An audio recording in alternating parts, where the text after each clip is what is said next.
Hi అండి. మన వాళ్ళకైతే డబుల్ బెడ్రూమ్ ఇల్లు వచ్చింది. అప్పుడు కేసీఆర్ ఉన్నప్పటిది నేనైతే గృహప్రవేశం చేసుకోమని చెప్పాడు. ఎక్కడ వచ్చిందంటే షామీర్పేట దగ్గర వచ్చింది. థర్డ్ బ్లాక్లో వచ్చింది. అయితే మేము గృహప్రవేశం పాలు వంగించేసి వద్దామని వెళ్ళినాము. పాలు వంగించినాము, ఇంట్లోకి అయితే పోయినాము.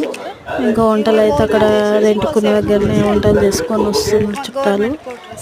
మేము కింద అమ్మవారి గుడి ఉన్నది, మైసమ్మ గుడి, అక్కడ పూజ చేసుకుంటున్నాము. మా అన్న కూతురు, మా వదినే.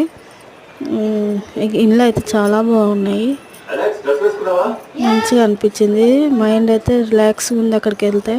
ఎందుకంటే కుల్ల ప్లేస్, మనం ఇరికిరికి ఇళ్ళల్లో ఉండి రెంట్లకి ఇక్కడ కుల్ల ప్లేస్ ఉంది బాగా. మా అన్నయ్య వాళ్ళ పెద్ద కూతురు, అబ్బాయి నా కొడుకు. చాలా బాగుంది.